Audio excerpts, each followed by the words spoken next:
பிரியமானவர்களே, கர்த்தருடைய பெரிதான கிருபையினாலே இந்த 2026ஆம் வருஷத்தினுடைய 6 மாதங்களை கடந்து 7வது மாதம் ஜூலை மாதத்திற்குள்ளாக நாம் நுழைய நம் தேவன் கொடுத்திருக்கிற கிருபைக்காக நான் ஆண்டவரை அதிகமாய் ஸ்தோத்தரிக்கிறேன்.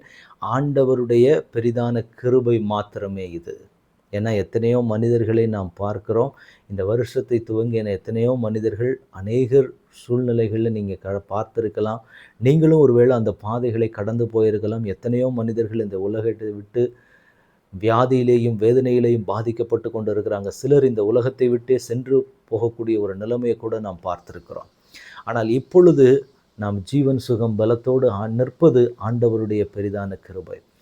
அப்படிப்பட்ட கிருபைகளை பெற்றிருக்கிற ஆண்டவருக்கு நாம் எவ்வளவு உண்மையாக இருக்க வேண்டும். ஆண்டவருக்கு இருதயத்தின் ஆழத்திலிருந்து நாம் நன்றி செலுத்தி ஆண்டவரை துதித்து நாம் மகிமைப்படுத்த வேண்டியது நமக்கு ஒவ்வொருவருக்கும் அவசியமான ஒன்றாக இருக்கிறது. அதனால் ஆண்டவரை இருதயத்தின் ஆழத்திலிருந்து நல்ல மனதார துதிங்க, ஸ்தோத்திரிங்க. இவ்வளவு தூரத்துக்கு நடத்தி வந்த தேவன் இனிமேலும் என்னை நடத்துவார். இந்த 7வது மாதம் என்பது பரிபூரணத்தின் மாதம். 7 என்பது பரிபூரணத்தை குறிக்கிறதான ஒரு காரியம். எனவே இந்த 7வது மாதத்திலே தேவன் எல்லாவற்றையும் நம்முடைய வாழ்க்கையிலே பரிபூரணமாக்கி தருவாராக. ஆண்டவர் இந்த நாளிலே ஆண்டவர் நமக்கு கொடுக்கிறதான இந்த புதிய மாதத்திலே நமக்கு கொடுக்கிறதான ஒரு வாக்குத்தத்த வார்த்தை என்னவென்றால், உபாகமத்தின் புஸ்தகம் 30ஆம் அதிகாரத்தினுடைய 9ஆம் வசனம். அப்பொழுது உனக்கு நன்மை உண்டாகும்படி உன் தேவனாகிய கர்த்தர் உன் கைகள் செய்யும் எல்லா வேலைகளிலும், உன் கற்பத்தின் கனியிலும், உன் மிருக ஜீவனின் பலனிலும், உன் நிலத்தின் கனியிலும் உனக்கு பரிபூரணம் உண்டாகச் செய்வார். இந்த பரிபூரணமான மாதத்திலே ஆண்டவர் உங்களுக்கு சொல்லுகிறார், இந்த மாதத்திலே எல்லாமே ஒரு பரிபூரணம் அடைய போகிறது. இந்த ஜூலை மாதம் என்பது ஆண்டவர் நமக்கு கொடுக்கிற ஒரு பரிபூரணத்தின் மாதம். ஆண்டவர் ஒரு ஆசீர்வாதத்தை கொடுப்பாரானால் இந்த வசனத்திலே கிட்டத்தட்ட எல்லா வார்த்தைகளும் அடங்கிவிட்டது. எல்லா வேலைகளிலும் நீங்கள் வேலை செய்யலாம், அல்லது ஒரு பிஸ்னஸ் பண்ணலாம், அல்லது ஏதோ ஒரு காரியத்தை நீங்கள் செய்து கொண்டிருக்கலாம். ஆண்டவர் இன்றைக்கு நமக்கு ஒரு வாக்கு கொடுக்கிறார். நீங்கள் கையிட்டு செய்கிற எல்லா வேலையாக இருக்கட்டும், அது எப்படிப்பட்ட வேலையாக இருந்தாலும் சரி, அந்த வேலையிலே ஒரு பரிபூரண ஆசீர்வாதமும் ஒரு பரிபூரணமான நன்மையும் என் பரலோகத்தின் தேவன் உங்களுக்கு உண்டாக வைத்து உங்களை தேவன் ஆசீர்வதிக்கப் போகிறார். அது மாத்திரமல்ல, உங்கள் கற்பத்தின் கனி. ஒருவேளை நீங்கள் கற்பத்தின் கனிக்காக காத்து கொண்டிருக்கலாம், அல்லது கற்பத்தின் கனி என்னுடைய கரத்திலே வந்திருக்கிறது, அந்த பிள்ளையினுடைய வாழ்க்கைக்காக நீங்கள் ஒருவேளை ஜெபித்து கொண்டிருக்கலாம். ஆண்டவர் உங்கள் பிள்ளைகளினுடைய வாழ்க்கையில் ஒரு பரிபூரணத்தை கட்டளையிடுவார். என்னென்ன தடைகள் காணப்படுகிறதோ அந்த தடைகள் நீங்கி ஒரு பரிபூரண ஒரு ஆசீர்வாதத்தை ஆண்டவர் இந்த மாதத்திலே உங்களுக்கு கொடுக்க பண்ணுவார்.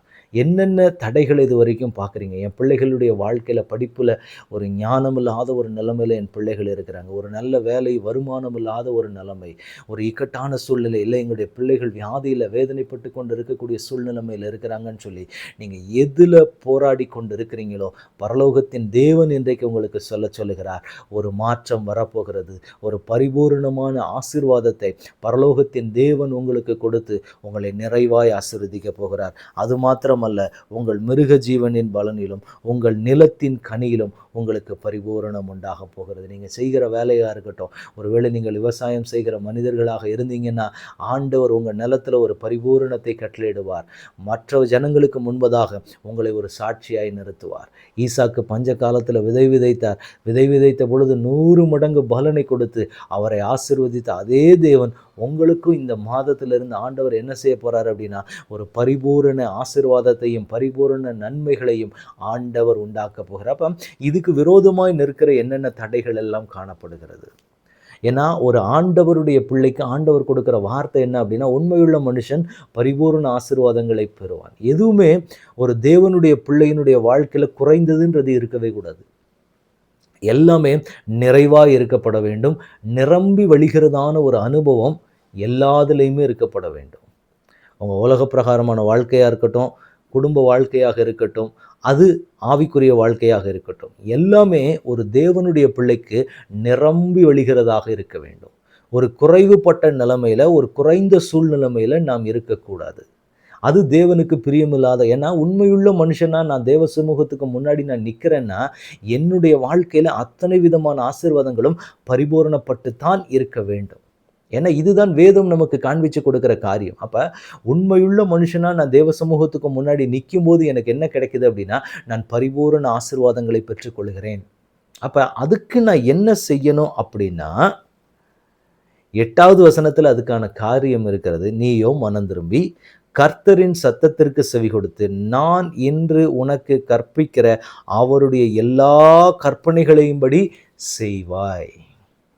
ஆண்டவர் எனக்கு என்னென்னலாம் சொல்றாரோ, ஆண்டவர் எனக்கு என்னென்னலாம் கற்றுக் கொடுக்கிறாரோ, அவருடைய வழியில அவர் சத்தத்தை கேட்டுட்டு நான் பாட்டுக்கு போனேன்னா, எனக்கு என்ன நடக்கும் அப்படின்னா, என் வேலையை கர்த்தர் ஆசீர்வதிப்பார். என் பிள்ளைகளை தேவன் ஆசீர்வதிப்பார். என் மிருக ஜீவன்கள் ஆசீர்வதிக்கப்பட்டிருக்கும். என்னுடைய நிலத்துல நல்ல விளைச்சலை ஆண்டவர் கட்டளையிட்டு, எல்லாமே எனக்கு எப்படி இருக்கும் அப்படின்னா, ஒரு பரிபூரணம் நிறைந்ததாக இருக்கும். அப்ப எனக்கு பரிபூரணம் இல்ல, நான் ஏதோ ஒண்ணுல குறைவுபட்டிருக்கிற ஒரு நிலைமையில நான் நிக்கிறேன் அப்படின்னா என்ன அர்த்தம் அந்த இடத்துல? நான் தேவனுக்கு உண்மையாக தேவனுடைய கற்பனைகளை நான் கைக்கொண்டு நடக்கவில்லை அப்படின்னு அர்த்தம். அப்ப பரலோகத்தின் தேவன் இன்றைக்கு உங்களுக்கும் எனக்கு என்ன கத்துக் கொடுக்கிறாரு அப்படின்னா, இந்த மாதத்திலிருந்து நாம என்ன செய்ய போறோம் அப்படின்னா, ஆண்டவரே உங்க சத்தத்துக்கு நான் கீழ்ப்படிந்து நடக்க போறேன்.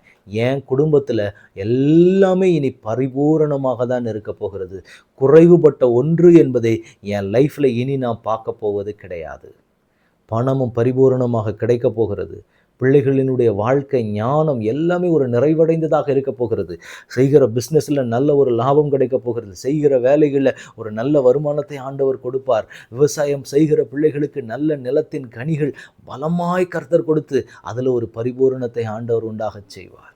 அப்ப இது எல்லா காரியங்களுமே, இந்த எல்லா நன்மைகளுமே ஆண்டவர் நமக்கு பரிபூரணமாய் கொடுக்க வேண்டும் என்பது கர்த்தருடைய சித்தம். அப்ப ஆண்டவர் நம்மிடத்துல விரும்புகிற ஒரு காரியம் என்ன அப்படின்னு பார்த்தீங்கன்னா, என்னுடைய பிள்ளைகள் எல்லாவற்றிலேயும் பரிபூரணம் நிறைந்தவர்களாகத்தான் இருக்க வேண்டும். அப்ப இன்னைக்கு இதெல்லாம் குறைஞ்சு போய் நிக்குதுன்னு நீங்க ஆண்டவரிடத்துல கேட்கணும், ஆண்டவரே நான் எதுல குறைவுபட்டு இருக்கிறேன்? நீங்க என்ன ஆசீர்வதிக்க முடியாதபடிக்கு, இதுல பரிபூரணத்தை நான் பார்க்க முடியாதபடி, இதெல்லாம் இன்றைக்கு நான் குறைவா பார்த்துட்டு இருக்கிறேன் அப்படின்னு நீங்க கதறுவீங்கன்னா, கர்த்தரிடத்துல போய் நின்று நீங்க கேட்க வேண்டிய காரியம், ஆண்டவரே எனக்கு நீங்க இந்த காரியத்துல ஒரு பரிபூரணத்தை கட்டளையிட வேண்டும். இந்த நன்மைகளை நான் பார்க்கணும், இந்த ஆசீர்வாதத்தை நான் பார்க்கணும். இதுக்கு விரோதமா இருக்கிற தடைகள் என் வாழ்க்கையில மாறிடணும். எல்லா சூழ்நிலைகளையும் என் பரலோகத்தின் தேவன் மாற்றணும்னு சொல்லி நீங்க கர்த்தரிடத்துக்கு முன்பாக போய் நின்று நீங்கள் கதற வேண்டியதை தேவன் எதிர்பார்க்கிறார். அப்ப இன்று மாதத்துல நம்ம என்ன கேட்க போறோம் ஆண்டவரிடத்துல, ஆண்டவரே என் வாழ்க்கையில இந்த பரிபூரணம் வந்துடணும். நான் செய்கிற வேலையில ஒரு பரிபூரணம் வரணும். என் பிள்ளைகளுடைய வாழ்க்கையில ஒரு பரிபூரணம் வரணும். எனக்கு நான் கையிட்டு செய்கிற தொழில்ல எல்லா காரியத்திலேயும் என் நிலத்தின் கனிகள்ல ஒரு பரிபூரணம் வந்து எல்லாமே ஒரு பரிபூரணமான ஒரு மனுஷனாய் நான் நிற்கணும் ஆண்டவரே இந்த மாதத்துல. எதெல்லாம் குறைவேன்னா ஒரு தேவனுடைய பிள்ளைக்கு சாட்சியே தான்.